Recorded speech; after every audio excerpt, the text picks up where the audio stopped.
Good afternoon, welcome to today's session.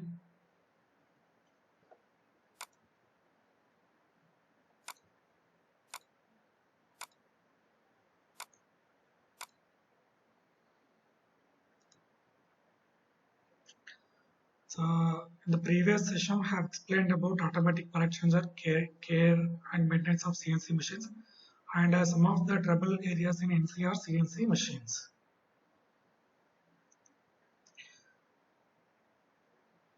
So, APC, automatic pallet changer. So, so a pallet is a movable and interchangeable part of a machine tool, which helps to transport raw or finished parts from the machine in order to reduce downtime for part loading or unloading. So there are three types of pallet systems: manual, automatic, and robotic pallet system. And in this, I will explain about the automatic pallet changer. Automatic pallet systems, these are normally built into the machine and operated automatically by the machine itself. The human intervention comes from the loading and unloading of parts at the pallet station.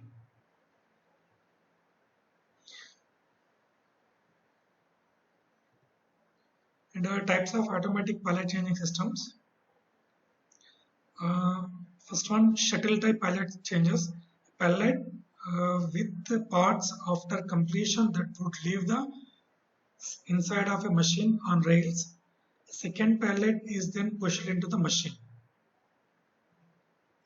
This system is considered more traditional and may take a longer time for pallet exchanges to be made. Next one, swing type pallet changes. The pallet with the finished part is lifted up together with the pallet with the raw part. It is then rotated 180 degrees and placed onto the CNC index or rotary table. At the same time, the first pallet is placed on the loading and unloading stations. Such a simultaneous process of hooking and unhooking pallets reduces the time needed and improves the efficiency. Some of the benefits of automatic pallet changes are improved machine usage through continuous machining process. This reduces the duration of non-productive manufacturing as the setup can be done concurrent with the operation of the machine. Vastly improve speed of the changeover to a new part, completing it in a matter of seconds. Allow for less operator driven processes by changing pallets automatically via machine tool. So this is about the APC.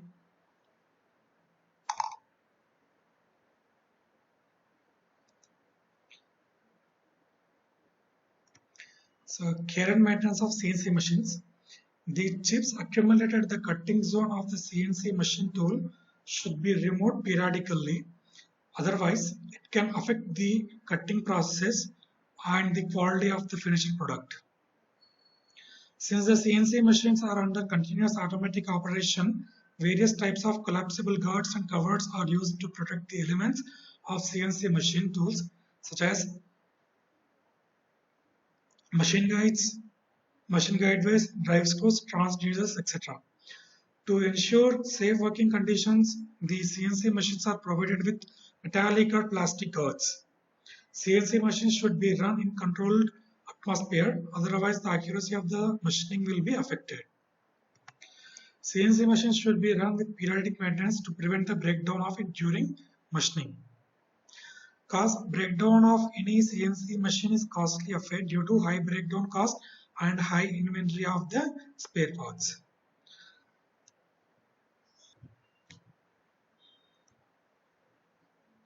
Some of the safety rules for CNC machines are never operate a CNC machine without proper training or consulting the specific operator's manual for that particular machine and control type. And never attempt to program a CNC machine without proper training or consulting the specific programmer's manual for that particular machine and control type. Under CNC machine system, safety system, the built-in safety system on a CNC machine includes guards and protective devices which should be securely fitted and always kept in position while the machine is being used. And it may include emergency stop button used to shut down the machine immediately. It is located on the control panel and at other points on the machine. For example, the handheld unit. Soundproof casing reduces noise emission generated by the operating section and protects the operator from the risk of flying objects or tool fragments. Curtain guards made of PVC and designed to protect the operator from the risk of airborne chips or tool fragments. Next one, guard fence.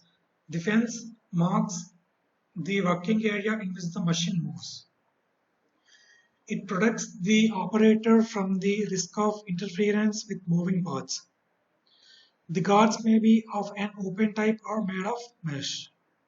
Contact mats. When the operator stands on the mat, the machine stops immediately, protecting the operator from moving parts of the machine.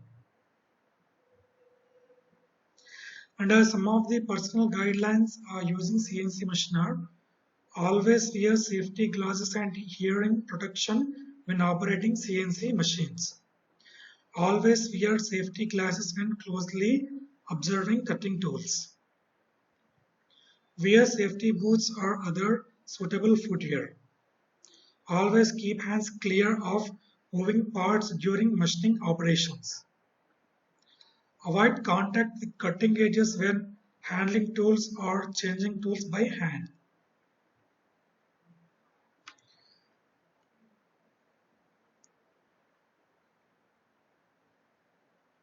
And some of the tooling safety rules are always check the machine is not operating when loading a tool magazine. Check the tools are in good condition, for example, sharp and free of cracks. Use tools within the limits specified by the manufacturer. Always test tools before use. Now, some of the general machine safety rules are, it's for guide only. Always keep the area around the machine clear of obstacles. Always stack material where you can reach it, but where it is clear of moving parts of the machine. So these are some of the safety rules of CNC machines.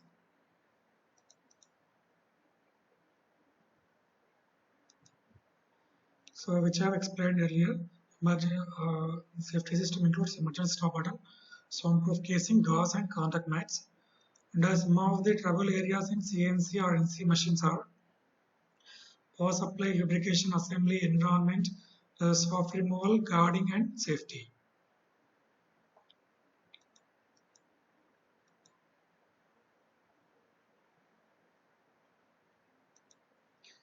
And objectives of today's session is we will discuss about driving system.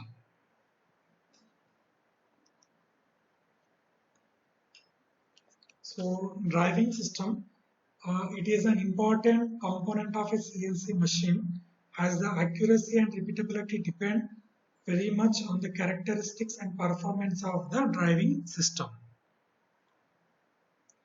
The requirement is that the driving system has to respond accurately according to the programmed instructions. The system is usually uses electric motors, although hydraulic motors are sometimes used for large machine tools.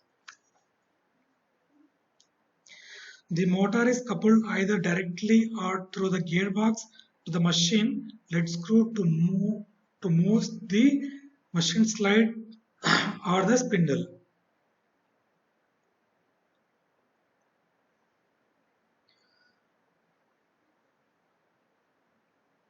So this is the drive system.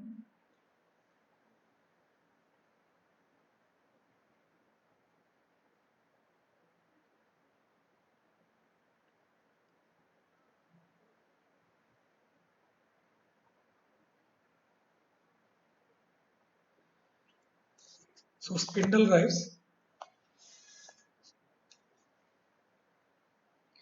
In CNC machines, large vibration and cutting speed is required. The cutting speed may vary from 10 meter per minute to 1000 meter per minute or more. The multi-change gearboxes with fixed speed ratios used in conventional machine tools are not suitable for CNC machine tools. And some of the requirements of spindle drives are high rotational accuracy is needed, high power is needed, smoothness is needed, and a high overload capacity, and a speed variation, large speed range at least 1 to 1000.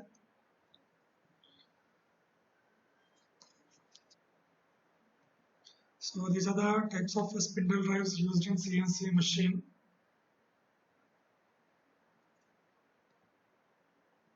So this is spindle.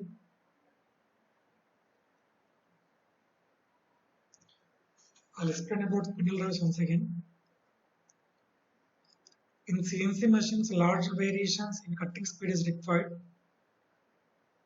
The multi-change gearboxes with fixed speed ratios used in conventional machine tools are not suitable for CNC machine tools.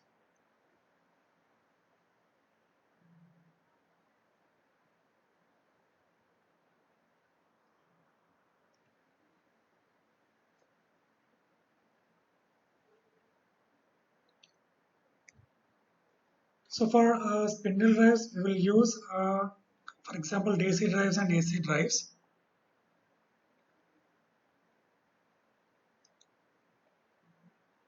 So types of electrical motors used is AC drives, DC drives, and linear induction motors.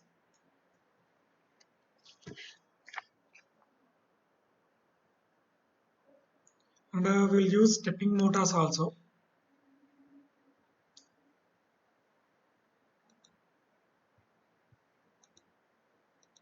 So first we'll discuss about DC drives. DC motors.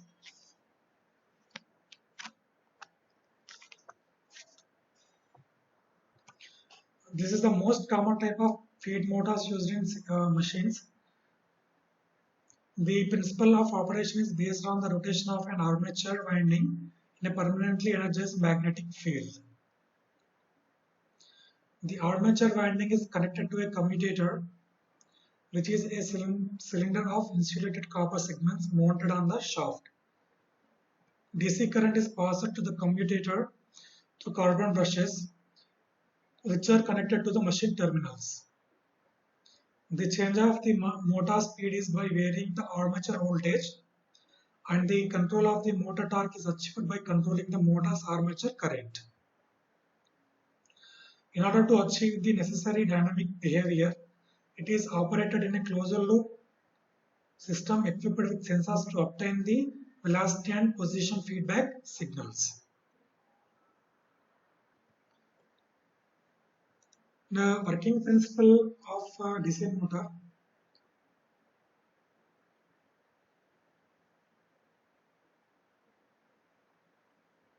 A loop of wire which is free to rotate in the field of a permanent magnet. When the current is passed through the coil, the resulting forces acting on its sides at right angles to the field causes force to act on those sides to give rotation. However, for the rotation to continue, when the coil passes through the vertical position, the current direction through the coil has to be reversed. In the conventional DC motor, coils of wire are mounted in slots on a cylinder of magnetic material called armature. The armature is mounted on bearings and is free to rotate. It is mounted in the magnetic field produced by the field poles. These may be, for small motors, permanent magnets or electromagnets with their magnetism produced by the current through the field coils.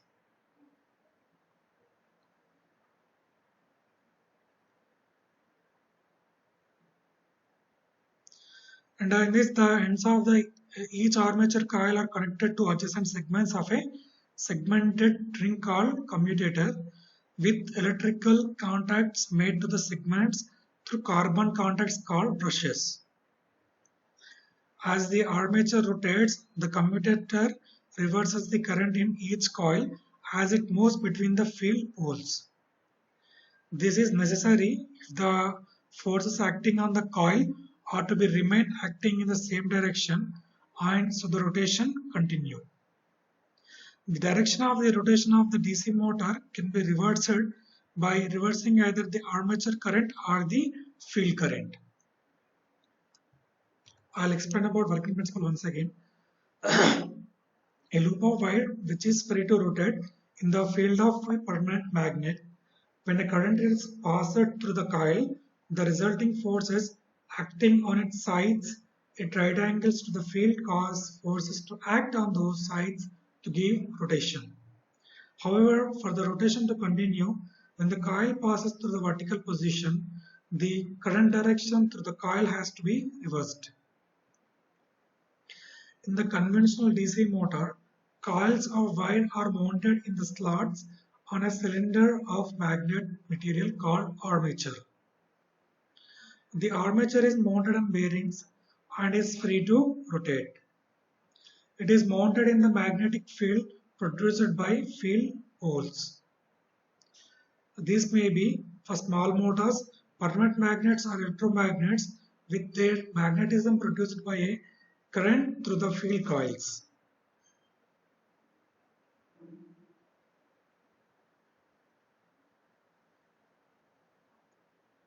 For example, in the 4-pole DC motor, the ends of each armature coil are connected to adjacent segments of a segmented ring called commutator, with electrical contacts made to the segments through carbon contacts called brushes.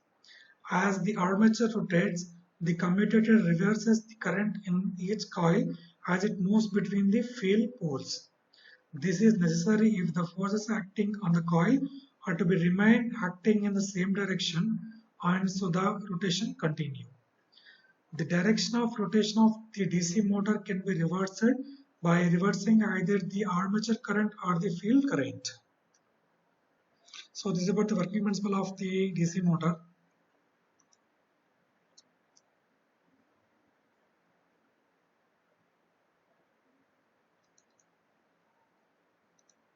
So DC motor with field coils.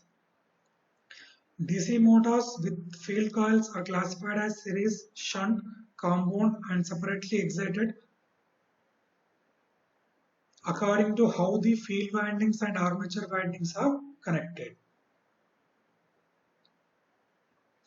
So in the series wound motor, with the series wound motor, the armature and field coils are in series. Such a motor exerts the highest starting torque and has the greatest no-load speed. With light loads, there is a danger that a series wound motor might run at too high a speed. Reversing the polarity of the supply to the coils has no effect on the direction of the rotation of the motor. It will continue rotating in the same direction since both the field and armature currents have been reversed.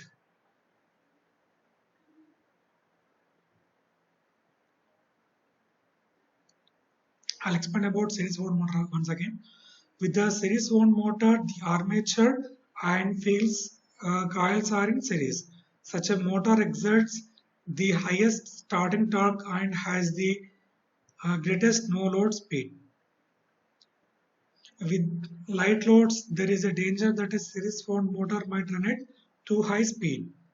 Reversing the polarity of the supply to the coils has no effect on the direction of rotation of the motor. It will continue rotating in the same direction since both field and armature currents have been reversed.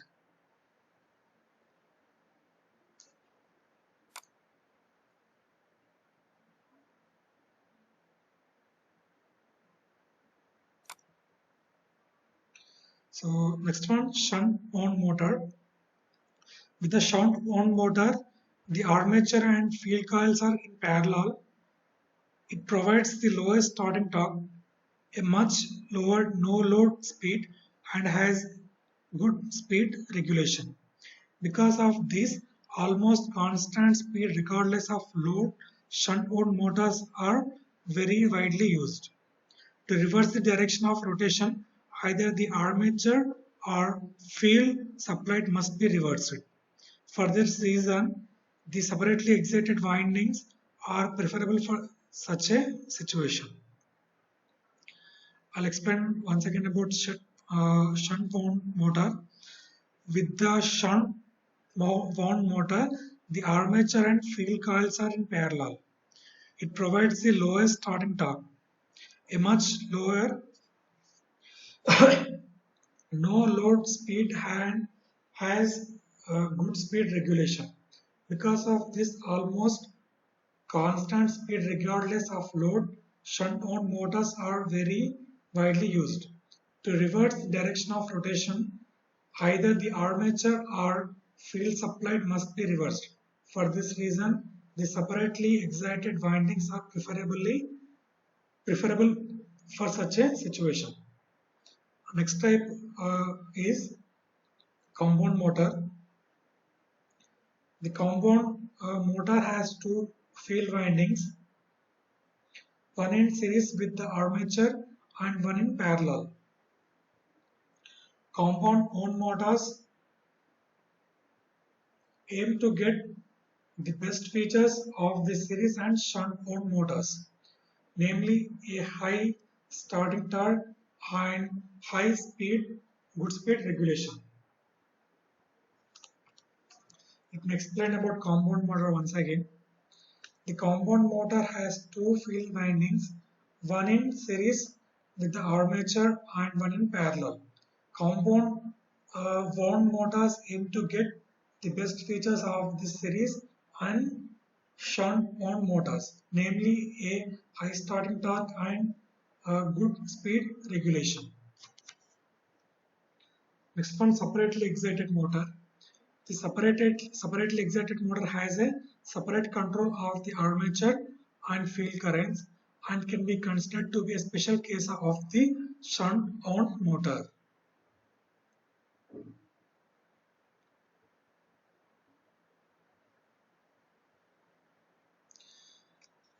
And the speeds of such DC motors can be changed by either changing the armature current or the field current. Generally, it is armature current that is varied. The choice of motor will depend on its application. For example, with a robot manipulator, the robot wrist might use a series wound motor because the speed decreases as the load increases. A shunt wound motor would be used where a constant speed was required, regardless of the load. So, how to control the speed of the DC motor? The speed of a permanent magnet motor depends on the current through the armature coil. With a field coil motor, the speed can be changed by either varying the armature current or the field current. Generally, it is the armature current that is varied. Thus, speed control can be obtained by controlling the voltage applied to the armature. However, because fixed voltage supply are often used, a variable voltage is obtained by an electronic circuit.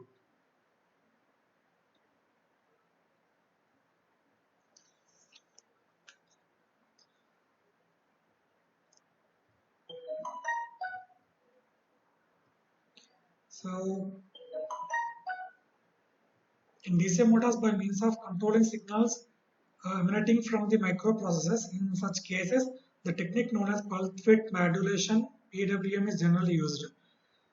This basically involves taking a constant DC supply voltage and chopping it to so that the average value is varied.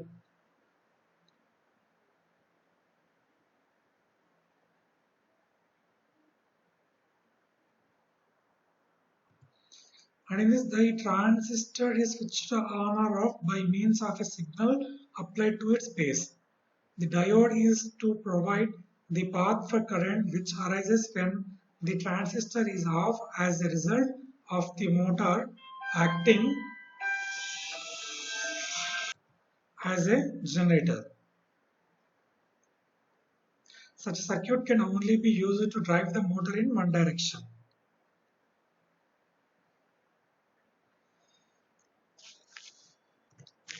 Let me explain about control of DC motors once again. The speed of a permanent magnet motor depends on the current through the armature coil. With the field coil motor, the speed can be changed by either varying the armature current or the field current. Generally, it is the armature current that is varied. Thus, the speed control can be obtained by controlling the voltage applied to the armature. However, because fixed voltage supplies are often used, a variable voltage is obtained by an electronic circuit. So this is about the speed control in DC motors. And some of the problems arises with the DC motors is that they require a commutator and a brushes. In order to periodically reverse the current through each armature coil, the brushes make sliding contacts with the commutator, and as a consequence, sparks jump between the two and they suffer wear. Brushes thus have to be periodically changed and commutator resurfaced. To avoid such problems, brushless motors have been designed.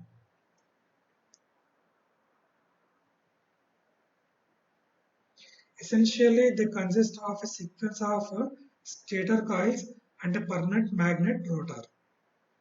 A current carrying conductor in a magnetic field experiences a force likewise as a consequence of Newton's third law of motion.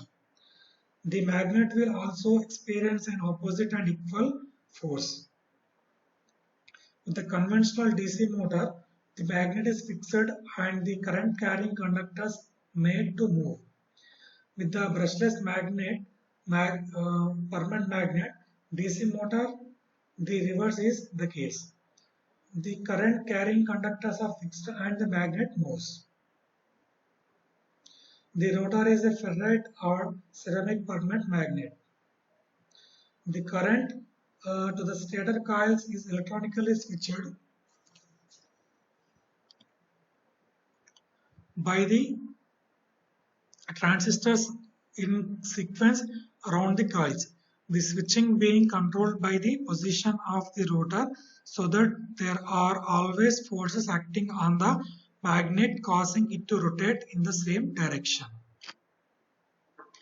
And Hall sensors are generally used to sense the position of the rotor and initiate the switching by the transistors. The sensors being positioned around the stator.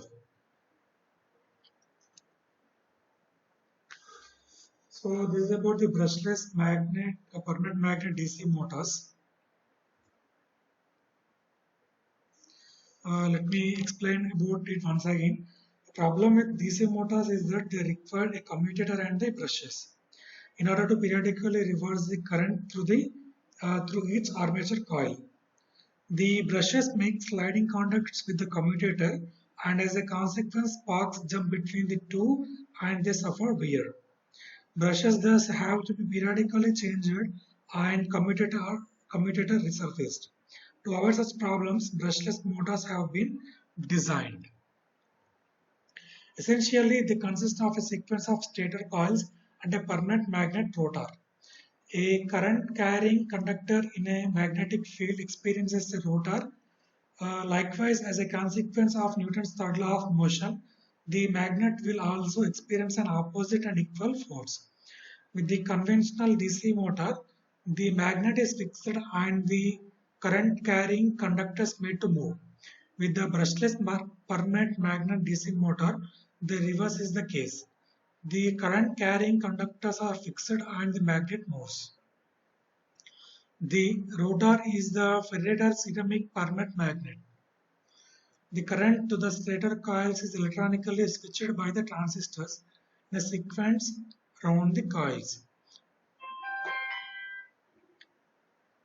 The switching being controlled by the position of the rotor, so that there are always forces acting on the magnet, causing it to rotate in the same direction. All sensors are generally used to sense the position of the rotor and initiate the switching by the transistors. The sensors being positioned around the stator. So this is a series wound motor.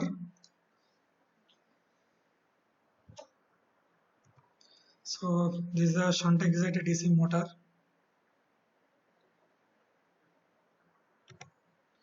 So this one is a compound motor.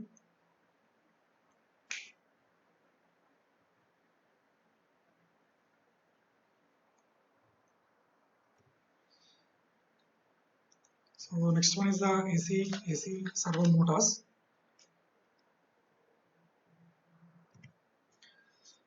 In an AC servo motor, the rotor is a permanent magnet while the stator is equipped with three-phase windings.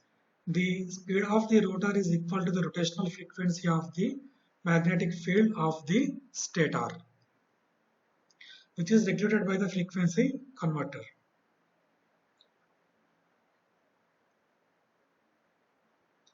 AC motors are gradually replacing the DC servo motors, and the main reason is that there is no commutator or brushes in AC servo motors, so that maintenance is virtually not required. And furthermore, AC servos have a smaller power to weight ratio and faster response.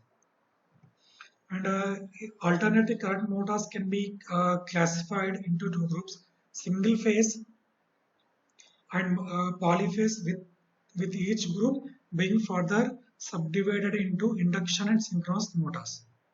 Single phase motors tend to be used for low power requirements, while polyphase motors are used for high powers.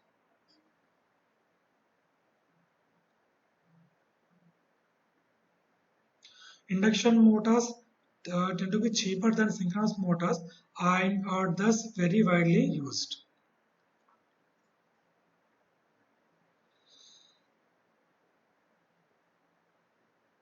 The single-phase squirrel-cage induction motor consists of a squirrel-cage rotor, these being copper or aluminum bars that fit into slots in the end rings to form complete electrical circuits.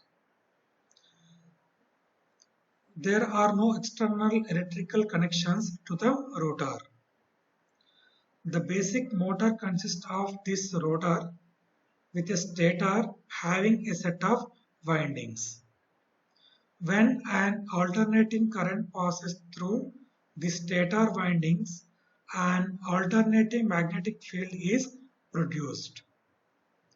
As a result of electromagnetic induction, EMFs, electromagnetic motive forces, are induced in the conductors of the rotor and current flows in the rotor.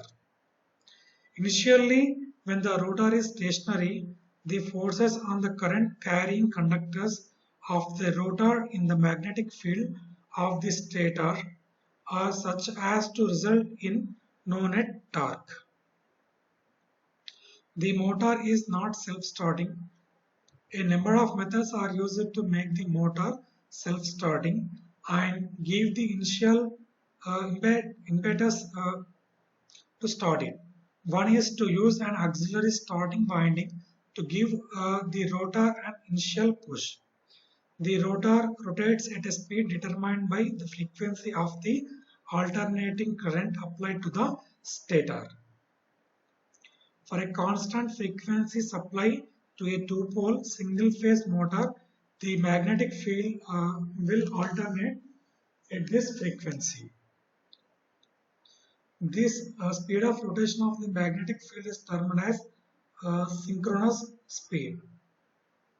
The rotor will never quite match this frequency of rotation, typically differing from it by about 1 to 3%. This difference is termed as slip. So let me explain about single phase once again. Single phase squirrel cage induction motor consists of a squirrel cage rotor.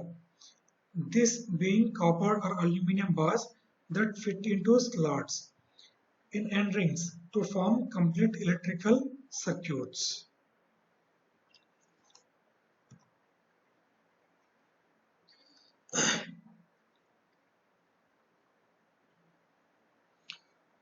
There are no external electrical connections to the rotor. The basic motor consists of this rotor with a stator having a set of windings. When an alternating current passes through the stator windings, an alternating magnetic field is produced. As a result of electromagnetic induction, EMFs are induced in the conductors of the rotor and current flows in the rotor. Initially, when the rotor is stationary, the forces on the current carrying conductors of the rotor in the magnetic field of the stator are such as to result in no net torque. The rotor is not self-starting. A number of methods are to be used to make the motor self-starting. Some of them are the rotor rotates at a speed determined by the frequency of the alternating current applied to the stator. For a constant frequency supplied to a two-pole single-phase motor, the magnetic field will alternate at this frequency. The speed of rotation of the magnetic field is termed as the synchronous speed. The rotor will never quite match this frequency of the rotation, typically differing from it by about 1 to 3%, and this difference is termed as the slip. In the three-phase induction motor, it is similar to the single-phase induction motor but has a stator with three windings located 120 degrees apart, each winding being connected to one of the three lines of the supply.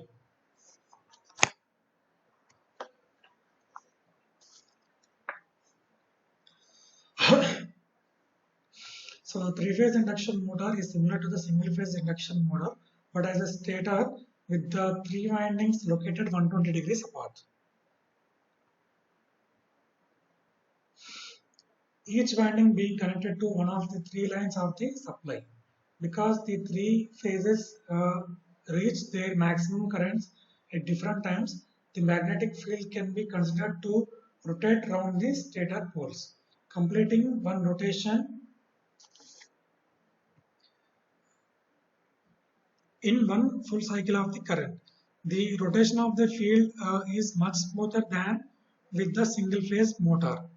The three-phase motor has a great advantage over the single-phase motor of being self-starting.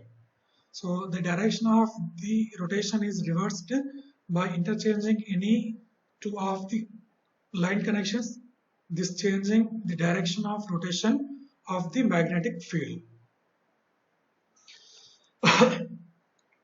Synchronous motors have stators similar to those described above for induction motors, but a rotor which is a permanent magnet. The magnetic field produced by the stator rotates, and so the magnet rotates with it. With one pair of poles per phase of the supply, the magnetic field rotates through 360 degrees in one cycle of the supply, and so the frequency of rotation with this arrangement is the same as the frequency of the supply. Synchronous motors are used when a precise speed is required. AC motors have the great advantage over DC motors of being cheaper, more rugged, reliable, and maintenance free. However, speed control is generally more complex than with the DC motors, and as a consequence, a speed controlled DC drive generally works out cheaper than a speed controlled AC drive. So the price difference is steadily dropping as a result of technological developments and the reduction in price of solid state devices. Speed control of AC motors is based around the provision of a variable frequency supply since the speed of such motors is determined by the frequency of the supply. The torque developed by an AC motor is constant when the ratio of the applied stator voltage to frequency is constant. Thus, to maintain a constant torque at different speeds, when the frequency is varied, the voltage applied to the stator has to be varied. With one method, the AC is first rectified to DC by a converter and then inverted back to AC again, but at a frequency that can be selected. So this is about the AC drives.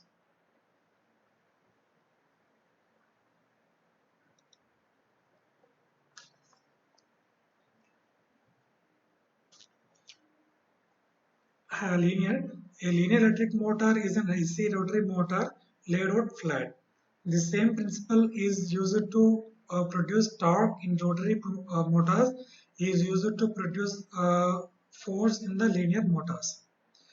Through the electromagnetic interaction between a coil assembly and a permanent magnet assembly, the electrical energy is converted to linear mechanical energy to generate a linear motion. As the motion of the motor is linear instead of rotational, therefore it is called linear motor. Linear motors have the advantages of high speeds, high precision and fast responses.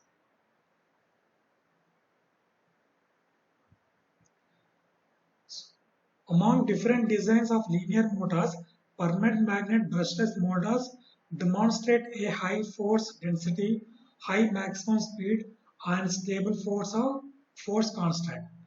The lack of brushed commutator assembly has the advantage of fewer maintenance, higher reliability, and better smoothness. An iron core brushless linear motor is similar to conventional brushless rotary motor.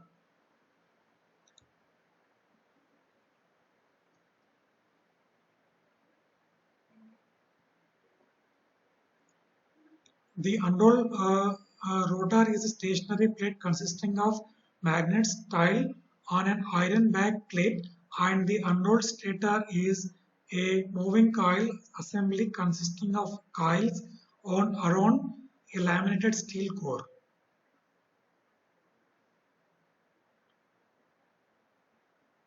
An ironless linear motor consists of a stationary U-shaped channel filled with permanent magnets tiled along both interior walls. A moving coil assembly traverses between two opposing rows of magnets. Commutation is done electronically either by Hall effect sensors or sinusoidal.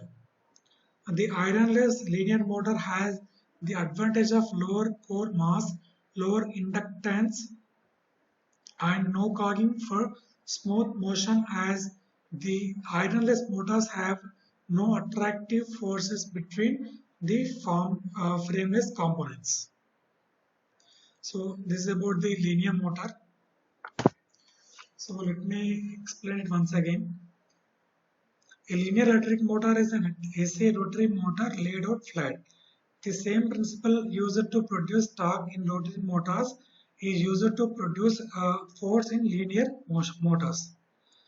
Through the electromagnetic interaction between a coil assembly and a permanent magnet assembly, the electrical energy is converted to linear mechanical energy to generate a linear motion. As the motion of the motor is linear instead of rotational, therefore it is called linear motor. So this is about the linear motor. Now there is another type, stepping motor. It is a device that converts the electrical pulses into discrete mechanical rotational motions of the motor shaft. This is the simplest device that can be applied to CNC machines, since it can convert digital data into actual mechanical displacement. It is not necessary to have any analog to digital converter nor feedback device for the control system. They are ideally suited to open loop systems. However, stepping motors are not commonly used in machine tools due to the following drawbacks: slow speed, low torque, low resolution, and easy to slip in the case of overload. So this is about the stepping motors.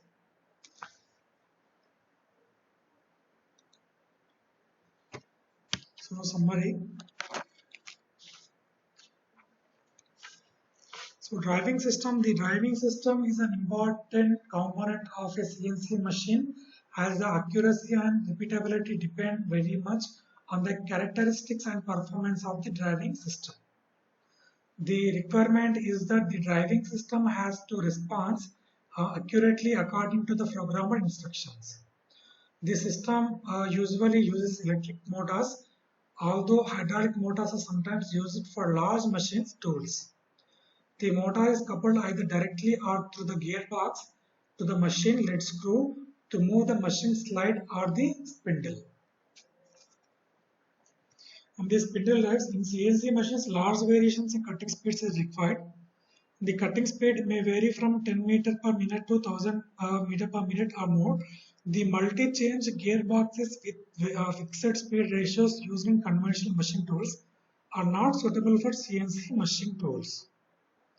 And to obtain optimum cutting speeds between upper and lower limits, variable speed systems are used. And those are DC drives and AC drives, etc. So DC servo motors, this is the most common type of feed motors used in CNC machines. The principle of operation is based on the rotation of an armature winding in a permanent energized magnetic field. The armature winding is connected to a commutator, which is a cylinder of the insulated copper segments mounted on the shafts. DC segments is passed to the commutator through carbon brushes, which are connected to the machine terminals. The changes of the motor speed is by varying the armature voltage, and the control of motor torque is achieved by controlling the motor's armature current. And the next one is AC drives. In an AC servo motor, the rotor is permanent magnet while the stator is equipped with three-phase windings. The speed of the rotor is equal to the rotational frequency of the magnetic field of the stator, which is regulated by the frequency converter. So AC motors have smaller power to weight ratios and faster responses. And next we discussed about stepping motors. In this, this is a device which converts electrical pulses into discrete mechanical rotational motions to the motor shaft. And this is the simplest device that can be applied to the CNC machines. And next we discussed about linear motor. In this, the motion of the motor is linear instead of the rotational, therefore it is called linear motor. And the same principle used to produce the torque in rotary motors is used to produce the force in linear motors. And so, this is about the driving system and various drive systems used in CNC system.